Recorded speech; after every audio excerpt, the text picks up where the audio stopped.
আমার নবীজি যখন কোন এক অভিযান থেকে ফিরে আসতেছিলেন, জিহাদে অংশগ্রহণ করার জন্য হাজার হাজার সাহাবাকে নিয়ে চলে গিয়েছিলেন, ফিরবেন, ফেরার পথে আমরা রাসূল করিম সাল্লাল্লাহু আলাইহি ওয়াসাল্লাম তিনি যখন ফিরবেন, সে সময় সবাইকে লক্ষ্য করে বলেন, সাহাবীরা শোনো, আমরা সবাই ফিরতেছি মদিনার দিকে, এত হাজার হাজার সাহাবী হঠাৎ করে যদি দুই একজন বাদ পড়ে যায়, সেই বাদ পড়া সাহাবীদের উদ্দেশ্যে তিনি বললেন, যারা বাদ পড়বে আমার সাফওয়ানকে দায়িত্ব দিলাম। এই সাফওয়ান বাদ পড়া সাহাবীদেরকে শেষে তাদেরকে নিয়ে মদিনায় পৌঁছায় দেবে নিরাপদে। তিনি একজনকে দায়িত্ব দিয়ে অভিযান থেকে ফিরতে লাগলেন মদিনার দিকে। সেই সফরে অভিযানে ছিলেন আমার নবীর সঙ্গে ছিলেন আমার নবীর স্ত্রী হযরত আয়েশা সিদ্দিকা রাদিয়াল্লাহু তাআলা আনহা।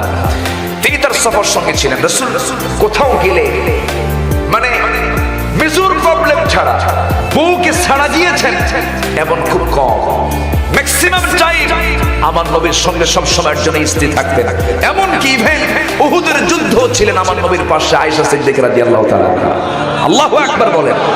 আমরা বউকে সাথে নিয়ে ঘুরবো বেশি করে, তাই কিচ্ছু কয় না। জোরে করেন ইনশাআল্লাহ। যে ইনশাআল্লাহ বসে মনে বিয়ে করে না, ও দেখেন কিছু কয় না, ঠিক আছে? এখন কারে নিয়ে যে ঘুরবে আল্লাহ জানে।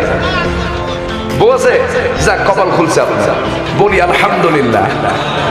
সম্মানিত ভাইয়েরা, বউকে নিয়ে ঘুরলে ইমানটা মজবুত থাকবে। বউ হচ্ছে ইমানের রক্ষক, ইমানের পাহারাদার। কেমনে জানেন?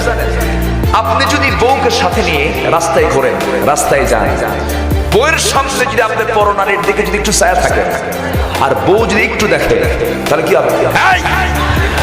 ঠিক কিনা বলতে, কোন দিকে থাকা হতো? তাহলে অবশ্যই বউ কিন্তু ইমানের রক্ষক, ঠিক কিনা? রাসূল বউকে ছাড়া কোথাও যেতেন না। কষ্ট হচ্ছে নাকি আপনাদের? স্ত্রী হচ্ছে ইমানের পাহারাদার।